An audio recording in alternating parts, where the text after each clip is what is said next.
எந்த ஸ்கூலுக்கு வேலைக்கு போகலாம், நமக்கு யார் வேலை கொடுப்பா? எஸ், ஒவ்வொரு ஃப்ரெஷர்ஸோட கொஸ்டினுமே இதாக தான் இருக்கும். ஏதோ படித்தோம், ப்ரொஃபஷ்னல் கோர்ஸ் ஒன்று முடிச்சாச்சு அப்படின்னு கண்டிப்பாக வீட்டில் இருக்காதீங்க. ஏதாவது ஒரு ஸ்கூலுக்கு வேலைக்கு போய் கண்டிப்பாக ஏர்ன் பண்ண ஸ்டார்ட் பண்ணுங்கள். ஓகே, நான் ஸ்கூலுக்கு வேலைக்கு போகணும்னு நினச்சிட்டேன், ஆனால் எந்த ஸ்கூலுக்கு போகிறது, எப்படி செலக்ட் பண்ணுறது, இப்படி யோசிக்கிறவங்களுக்காக தான் இந்த வீடியோ. வாங்க பார்க்கலாம். ஃபர்ஸ்ட், நீங்கள் ஒரு பேப்பர் எடுத்துக்கோங்க. அதில் உங்கள் நியர்பை ஸ்கூல்ஸோட நேமை எழுதுங்க. ரெண்டாவது, உங்கள் ஏரியாவில் எல்லோரும் ப்ரிஃபர் பண்ணக்கூடிய அல்லது புதுசாக வந்திருக்கக்கூடிய ஃபேமஸான ஸ்கூல்ஸோட நேம் எழுதுங்க. நெக்ஸ்ட், அதிகமான கிட்ஸ் அல்லது உங்கள் ஏரியாவில் உள்ள கிட்ஸ் எந்தெந்த ஸ்கூலுக்கு அனுப்பி வைக்கிறாங்க அப்படிங்கிறத பார்த்து அந்த ஸ்கூல்ஸோட நேம் எல்லாத்தையுமே எழுதுங்க. எஸ், கண்டிப்பாக நாம் ஒன்றும் மற்ற ஸ்டேட்டுக்கு வேலைக்கு போக போகிறதில்ல, பக்கத்தில் உள்ள ஸ்கூல்ஸ் தான். ஆனால் ஃபர்ஸ்ட் நம்ம ஒரு வேலைக்கு போகிறதுக்கு முன்னாடி கிளியரான ஒரு லிஸ்ட் நம்ம கையில் இருந்தால் அது நல்லது தான்.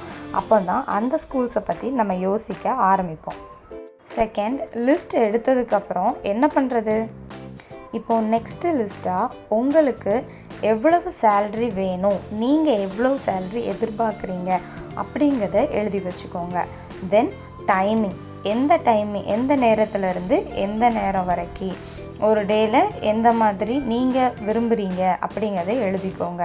எஸ், டீச்சிங்கில் உள்ள முக்கியமான ஒரு ஃப்ரீடமே என்ன அப்படின்னா, நம்ம ஸ்கூல் படிக்கும்போது எப்படி போகணுமோ அதே மாதிரி மார்னிங் போயிட்டு ஈவினிங் வந்துடலாம். நம்ம மற்ற ஜாப் மாதிரி நம்ம லேட் நைட்டில் வீட்டுக்கு வர போகிறதே இல்லை.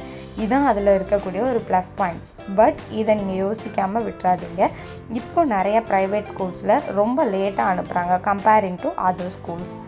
நெக்ஸ்ட், இன்னொன்னே நம்ம தெரிஞ்சுக்கணும், நம்மளுடைய வேலை ஸ்கூல் டைமிங்கில் மட்டும்தான் இருக்க போதா, அல்லது வீட்டுக்கு வந்ததுக்கப்புறமும் பேரண்ட்ஸ்க்கு நீங்கள் மெசேஜ் பண்ணணும், பேரண்ட்ஸ்கிட்ட நீங்கள் பேசணும் அப்படின்னு ஸ்கூல் நம்மகிட்ட எதிர்பார்க்க போகுதா அப்படிங்கிறதையும் நீங்கள் கண்டிப்பாக யோசிச்சே ஆகணும்.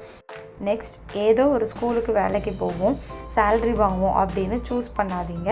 கண்டிப்பாக ஒரு ஸ்கூலில் நம்ம வேலைக்கு செய்கிறோம்னா அந்த ஸ்கூல் நமக்கு நம்மளுடைய நாலேஜ் கெயின் பண்ணுறதுக்கு, அது டெவலப் பண்ணுறதுக்கு அது உதவுமா அப்படிங்கிறதையும் யோசித்து ஸ்கூலை நீங்கள் செலக்ட் பண்ணுங்கள். நீங்கள் ஒரு தமிழ் மீடியம் ஸ்டூடெண்ட், எனக்கு இங்கிலீஷ்லேயே பேச வராது அப்படின்னா ஒரு சின்ன இங்கிலீஷ் மீடியம் ஸ்கூல் கண்டிப்பாக சூஸ் பண்ணி அதுக்குள்ளே போகலாம். அப்போ பேசிக்கான இங்கிலீஷ் நாலேஜ் கொஞ்சம் கொஞ்சமாக வரும்.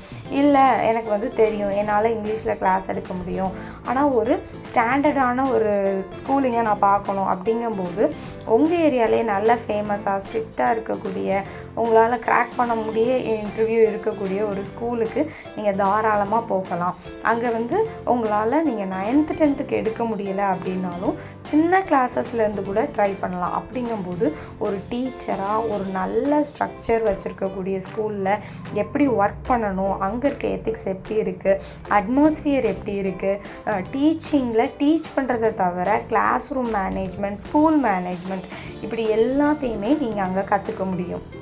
நெக்ஸ்ட்டு, நீங்கள் எடுத்து வச்சுருக்க ஸ்கூல் லிஸ்ட்டில் CBSE schools, international and ICSE syllabus ஸ்கூல்ஸை தனியாக லிஸ்ட் எடுத்து வச்சு அவங்களோட school time, work time, salary இது எல்லாத்தையும் எழுதி வச்சுக்கோங்க. நெக்ஸ்ட், மெட்ரிகுலேஷன் அண்ட் இங்கிலீஷ் மீடியம்னு போட்டிருக்கக்கூடிய ஸ்கூல்ஸ், இது எல்லாமே சமச்சீர் கல்விக்கு அப்புறம் சேம் கவர்மெண்ட்டோட போர்ஷன் தான், ஆனால் இது மட்டும்தான் அவங்க ஸ்கூலோட மென்ஷன் பண்ணியிருப்பாங்க. ஸோ அவங்களோட டைமிங், அவங்க ஸ்கூலோட சேல்ரியை நீங்களும் மென்ஷன் பண்ணிக்கோங்க. நெக்ஸ்ட், கவர்மெண்ட் எய்டட் ஸ்கூல், இதில் எப்படி இருக்கும்னா மேனேஜ்மெண்ட்லேருந்து ஸ்டாஃப் போடுவாங்க. அதே போல் இந்த கவர்மெண்ட் எய்டட் ஸ்கூல்ஸில் தமிழ் மீடியம் கிளாஸஸும் இருக்கும், இங்கிலீஷ் மீடியம் கிளாஸஸும் இருக்கும். ஸோ அப்படிப்பட்ட ஸ்கூல்ஸையும் அதோட டைமிங், ஒர்க் டைமிங் அண்ட் சேல்ரியையும் எழுதி வச்சுக்கோங்க. நெக்ஸ்ட்டு, கவர்மெண்ட் ஸ்கூல்ஸ், அங்கே எப்படி வேலை கிடைக்கும்? எஸ், கண்டிப்பாக லீவ் பிளேஸ் அல்லது சப்ஸ்டியூஷன் அந்த மாதிரியான டீச்சர்ஸ்க்கான வேக்கன்ட் கண்டிப்பாக தேவையில் தான் இருப்பாங்க. தென் லீவ் பிளேஸ், இதுவும் கவர்மெண்ட் எய்டட் அண்ட் கவர்மெண்ட் ஸ்கூல்ஸில் இருக்கா அப்படிங்கிறத யோசித்து அதுக்கு அந்த ஸ்கூலில் எவ்வளோ சேலரி கொடுப்பாங்க, எத்தனை நாளைக்கு எவ்வளோ ரூபா அப்படிங்கிறதையும் டைமிங்கையும் நீங்கள் தெரிஞ்சு வச்சுக்கோங்க. இந்த டீட்டெயில்ஸ் எல்லாம் நீங்கள் கேட்டு தெரிஞ்சுக்கணும். டீட்டெயில்ஸ் தெரியாமல் சும்மா ஏதோ ஒரு ஸ்கூலுக்கு வேலைக்கு போகாதீங்க. அவ்வளோதாங்க. இதுக்கப்புறம் நீங்கள் ப்ராப்பராக ஒரு ரெஸ்யூம் ரெடி பண்ணிவிட்டு face to face interview and demo class இதுக்கு மட்டும் ப்ரிப்பேர் பண்ணிவிட்டு ஒரு ஜாபுக்கு போனால் போதும்.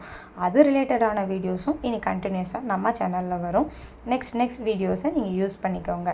தென் இந்த சேலரி எந்த ஸ்கூல் சூஸ் பண்ணுறீங்களோ அந்த ஸ்கூலில் கரெக்டாக சேலரி போட்டுருவாங்களா போடலையா, இதுக்கு முன்னால் ஒர்க் பண்ணிகிட்டு இருக்க ஸ்டாஃப்ஸுக்கு சேலரி கொடுக்குறாங்களா அப்படிங்கிறத கேட்டுட்டு அந்த ஸ்கூலை சூஸ் பண்ணுங்கள்.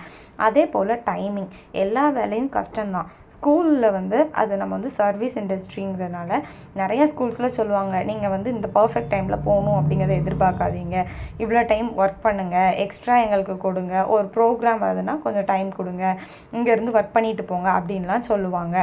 இது சம்டைம்ஸ் நம்மளால் கன்சிடர் பண்ணிக்க முடியும்.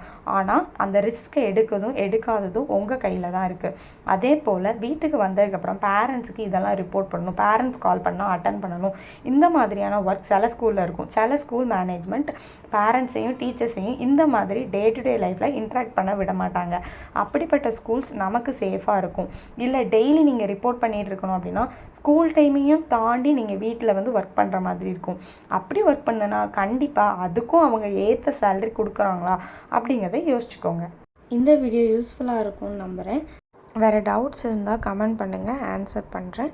And support me, subscribe my channel. Thank you.